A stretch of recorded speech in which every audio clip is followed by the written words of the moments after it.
بلوچستان پاکستان کا سب سے بڑا مگر سب سے کم ترقی یافتہ صوبہ ہے۔ یہ خطہ قدرتی وسائل سے مالا مال ہے، سونا، تیل، گیس، کوئلہ، تانبا، سنگ مرمر اور بہت کچھ، مگر بدقسمتی سے یہاں کے لوگ آج بھی پینے کے پانی، تعلیم، روزگار اور صحت جیسی بنیادی سہولیات سے بھی محروم ہیں۔ سوال یہ ہے کہ بلوچستان کی اس حالت زار کا ذمہ دار کون ہے؟ کیا یہ ریاست کی ناکامی ہے یا پھر خود بلوچستان کے اندر ایسی قوتیں موجود ہیں جنہوں نے یہاں کی عوام کو پیچھے رکھا؟ بلوچستان سے سب سے بڑی غداری کس نے کی اور آخر اس مسئلے کا حل کیا ہو سکتا ہے؟ آئیے بات کرتے ہیں۔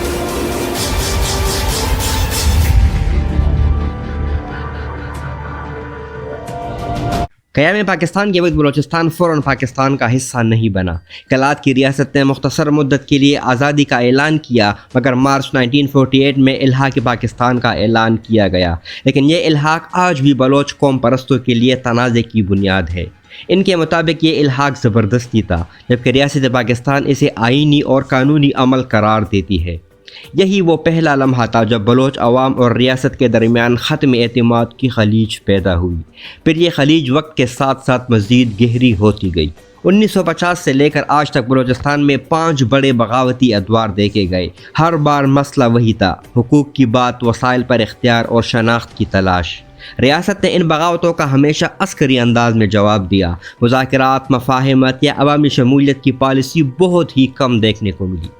1960 کی دہائی تک جب پاکستان نے صنعتی ترقی کے منصوبے بنائے، بلوچستان کے کچھ علاقوں میں گیس کے ذخائر دریافت ہوئے۔ سوئی گیس پورے پاکستان کو توانائی فراہم کرنے لگی، مگر خود سوئی کے عوام آج بھی لکڑیاں جلا کر کھانا پکاتے ہیں۔ ان کے گھروں میں وہ گیس نہیں پہنچتی جو ان کی زمین سے نکالی گئی تھی۔ یہ وہ تضاد ہے جس نے عوام کے دلوں میں ریاست کے لیے شکوک و شبہات کو مزید گہرا کر دیا۔ 1973 میں وزیر اعظم ذوالفقار علی بھٹو نے بلوچستان میں نیشنل عوامی پارٹی کی منتخب حکومت کو برطرف کر دیا۔ اس پر الزام لگایا گیا کہ وہ ملک دشمن سرگرمیوں میں ملوث ہے۔ اس کے بعد بلوچستان میں ایک بڑا فوجی آپریشن کیا گیا، ہزاروں افراد مارے گئے، سینکڑوں لاپتہ ہوئے اور ہزاروں کو جیلوں میں ڈالا گیا۔ یہ ایک ایسا وقت تھا جب بلوچ عوام کے دلوں میں یہ خیال مزید گہرا ہوتا چلا گیا کہ ان کے ساتھ زبردستی کی جا رہی ہے یا ان کی آواز دبائی جا رہی ہے۔ 2005 میں نواب اکبر بگٹی کے قتل نے بلوچستان میں ایک نئی آگ لگا دی۔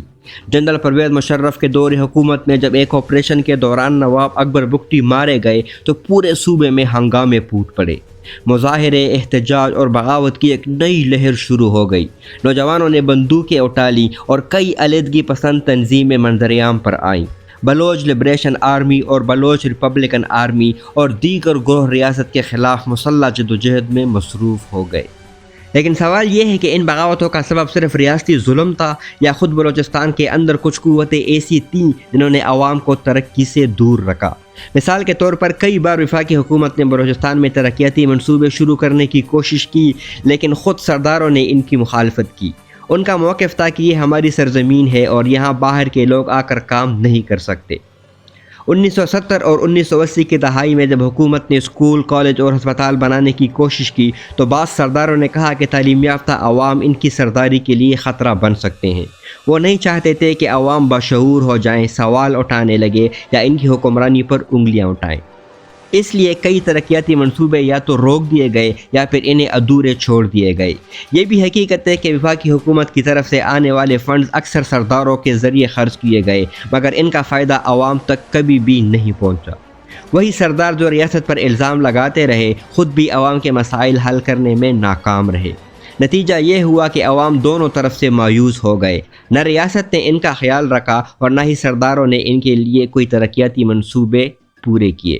دوسری طرف ریاست نے بھی سخت گیر پالیسیاں اپنائی۔ بلوچستان میں جبری گمشدگیاں، ماروائے عدالت، قتل اور مسخ شدہ لاشیں ملنے کے واقعات عام ہو گئے۔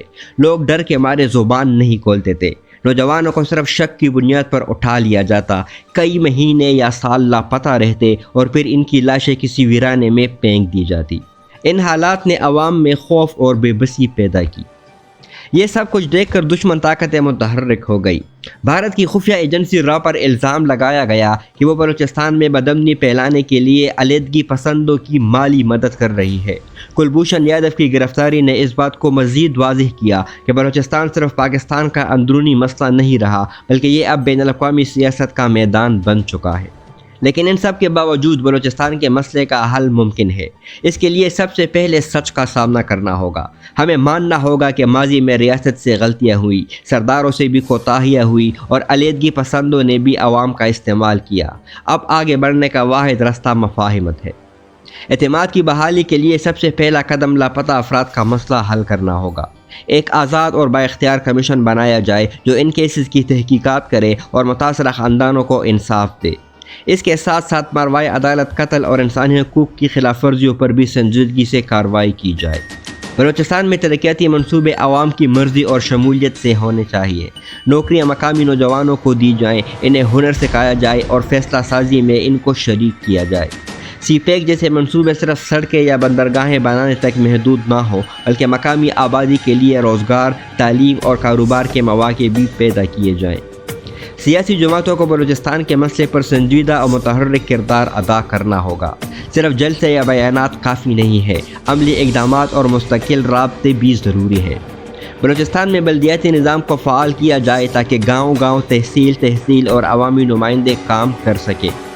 میڈیا کا کردار بھی بہت اہم ہے۔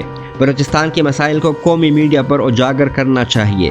یہاں کے نوجوانوں کی آواز کو سننا چاہیے تاکہ وہ خود کو باقی پاکستان سے الگ نہ سمجھے۔ بلوچ نوجوان باصلاحیت ہیں، وہ ڈاکٹرز، انجینئرز، فوجی، صحافی اور سیاستدان بن سکتے ہیں اگر انہیں موقع دیا جائے۔ پاکستان آرمی کی جانب سے حالیہ برسوں میں بلوچ نوجوانوں کی شمولیت کے لیے اقدامات کیے گئے ہیں، جیسے خصوصی بھرتی مہمات اور کیڈٹ کالجز، مگر یہ سب اقدامات عارضی نہیں، مستقل ہونے چاہیے۔ ہمیں یہ یاد رکھنا چاہیے کہ بلوچستان صرف ایک زمین کا ٹکڑا نہیں ہے، یہ ہماری شناخت کا حصہ ہے۔ اگر ہم واقعی پاکستان کو مضبوط دیکھنا چاہتے ہیں تو ہمیں بلوچستان کو بھی مضبوط بنانا ہوگا۔ یہاں کے عوام کو یہ یقین دلانا ہوگا کہ وہ اس ملک کے برابری کے شہری ہیں، نہ کہ مشکوک یا دوسرے درجے کے شہری۔ تو سوال یہ ہے کہ ہم نے بلوچستان کے ساتھ کیسی سیاست کی؟